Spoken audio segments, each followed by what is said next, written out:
सम्मानित बुजुर्ग भाइयों और बहनों, सभी हमारे परिवारजन, पत्रकार मित्रों, आज हम सबके मध्य हमारे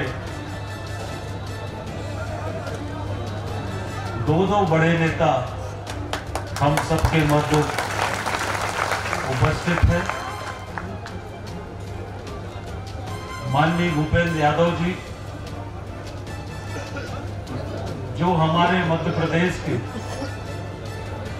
चुनाव के प्रभारी हैं, और माननीय मोदी जी ने, माननीय राष्ट्रीय अध्यक्ष नड्डा जी ने हमारे प्रदेश में इस चुनाव की सारी बागडोर सौंपी है। और माननीय भूपेंद्र यादव जी जैसे ही मध्य प्रदेश में चुनाव प्रबंधन और चुनाव की रणनीति, ये बीच बीच में आना जाना बंद करो। ये क्या कर रहे हैं हरिशंकर, क्या तरीका है? बीच बीच में अभी मत करो ना, बैठ जाओ।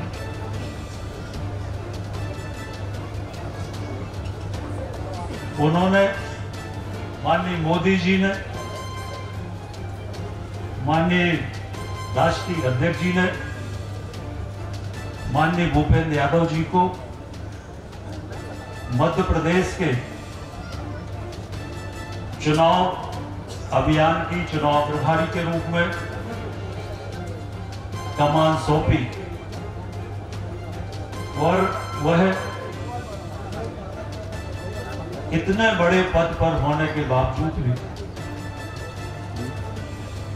जिस दिन से उनको ये काम सौंपा गया, उस दिन से माननीय भूपेंद्र यादव जी पूरे समय भोपाल में एक सामान्य कार्यकर्ता की तरह सारे लोगों से मिलते रहे,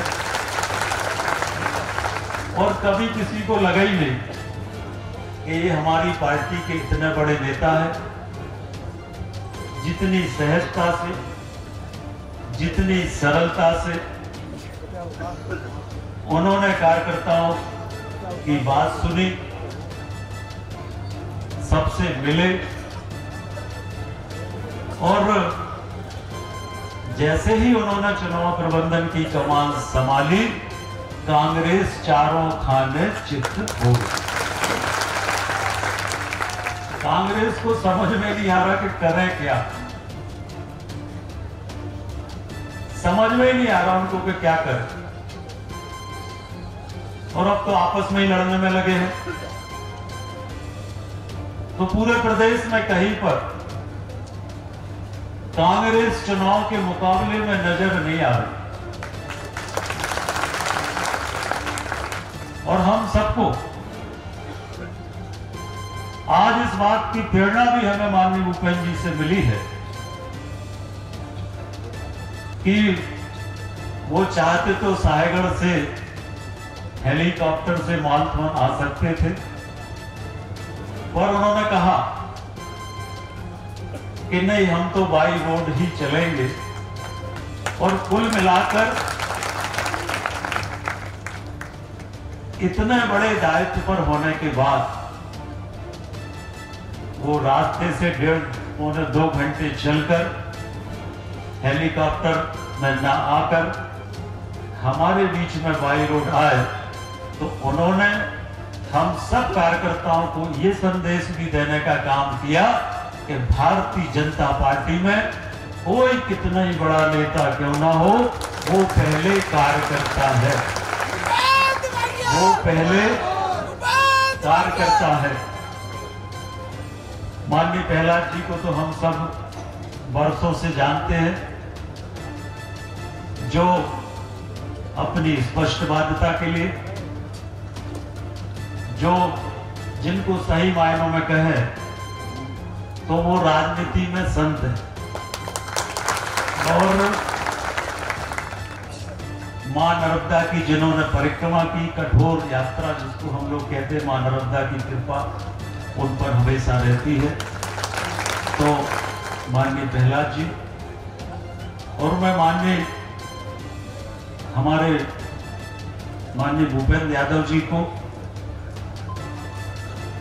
हमारे क्षेत्र के कार्यकर्ताओं की ओर से और न केवल क्षेत्र के कार्यकर्ताओं की ओर से ये विश्वास दिलाते हैं कि माननीय मोदी जी ने जो दायित्व आपको सौंपा है, उस दायित्व में आपके नेतृत्व में हम लोग 100% सफलता प्राप्त करेंगे।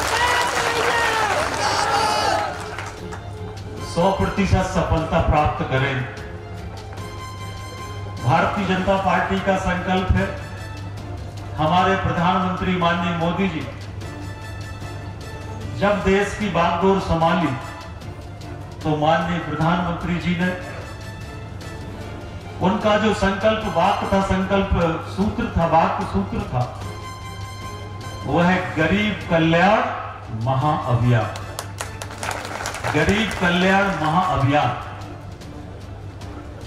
और दूसरा महिला सशक्तिकरण। और आज उसी गरीब कल्याण महाअभियान का ये लाभ हुआ है कि हमारे प्रदेश में हर गरीब के जीवन में परिवर्तन आया है। हर गरीब के जीवन में परिवर्तन,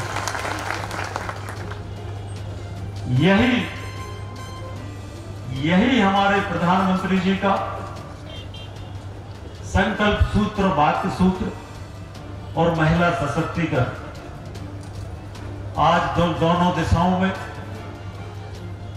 देश तेजी से आगे बढ़ा है।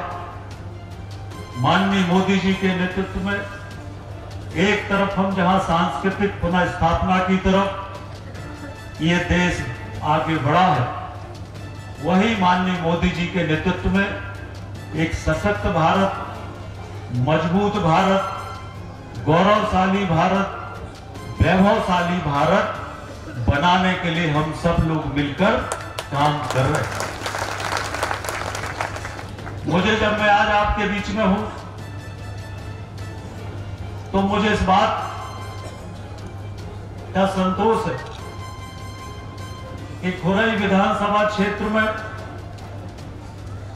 पिछले एक साल से कांग्रेस प्रत्याशी की तलाश कर रही थी और अनेक लोग आए खुरई विधानसभा में। हफ्ता 15 दिन घूमे और जाके कह दिया कमलनाथ जी से कि हम खुरई से नहीं लड़े, क्योंकि खुरई में जो विकास हुआ है माननीय मोदी जी और शिवराज जी के नेतृत्व में, जो खुरई विधानसभा क्षेत्र में विकास हुआ है, ये उस विकास का ही परिणाम है कि आज कोई कांग्रेस से लड़ने की हिम्मत नहीं कर पाया खुरई विधानसभा। मात्र विकास। और मेरा एक विधानसभा लोकसभा मिलाकर ये 8वां चुनाव है। इसके पहले जो हमने 7 चुनाव लड़े, उन 7 चुनाव में हम लोग जनता से वोट मांगते थे। ये हमारे राजनीतिक जीवन का ऐसा पहला चुनाव है कि जब जनता हमारे लिए वोट मांगने का काम करे। जनता हमारे लिए वोट मांगने का काम कर रही। नेताओं से लोग कहते हैं कि भारतीय जनता पार्टी को जिताना है, कमल का बटन दबाना है। ये जनता भारतीय जनता पार्टी के नेताओं से कह रही है। और यही हालत पूरे मध्य प्रदेश में जो गरीब कल्याण की योजना है, उनका ही परिणाम है कि पूरे मध्य प्रदेश में इसी तरह की लहर चल रही। और मैं तो हमेशा आप सबके बीच में बात करता रहता हूं।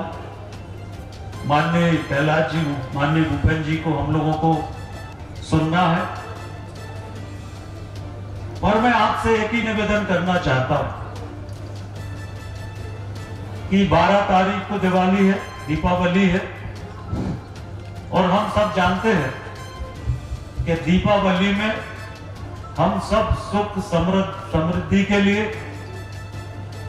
मां लक्ष्मी जी की पूजा करते हैं, और हम सब इस बात को भी जानते हैं कि मां लक्ष्मी कमल के फूल पर विराजमान होती। तो एक दिवाली तो आप मनाओ 12 तारीख को, और दूसरी दिवाली आपको मनाना है 3 दिसंबर को, जब परिणाम आए, और तीसरी दिवाली मनाना है 22 जनवरी को, जब माननीय मोदी जी अयोध्या में भगवान राम को भव्य मंदिर में बिठाने का काम, मंदिर में बिराजेंगे। एक दिवाली देश में उस समय होगी। मैं आपसे एक ही निवेदन करना चाहता हूं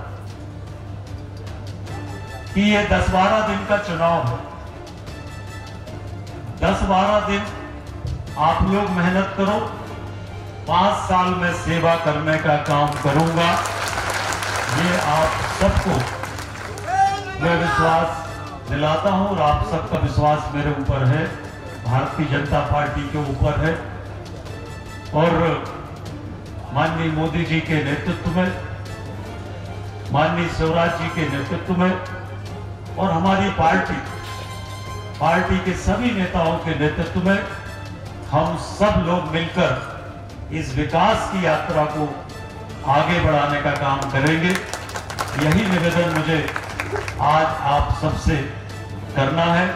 एक बार सब लोग मिलकर मेरे साथ नारा लगाएंगे, बोलिए भारत माता की, भारत माता की, नरेंद्र मोदी, नरेंद्र मोदी, नरेंद्र मोदी, शिवराज सिंह चौहान, शिवराज सिंह चौहान, भारत माता की, भारत माता की, अपना निशान, अपना निशान।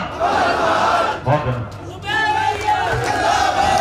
अब सागर में भी बढ़ती खेल सुविधाओं के साथ महानगरों की तर्ज पर एक ही कैंपस में बेहतरीन गेम और फिटनेस, जिसमें cricket, gym, yoga, badminton, shooting, boxing और भी बहुत कुछ। अधिक जानकारी के लिए संपर्क करें सिद्धार्थ सिंह कुशवाहा। पता city stadium campus, Ravindra Bhavan, bus stand, सागर।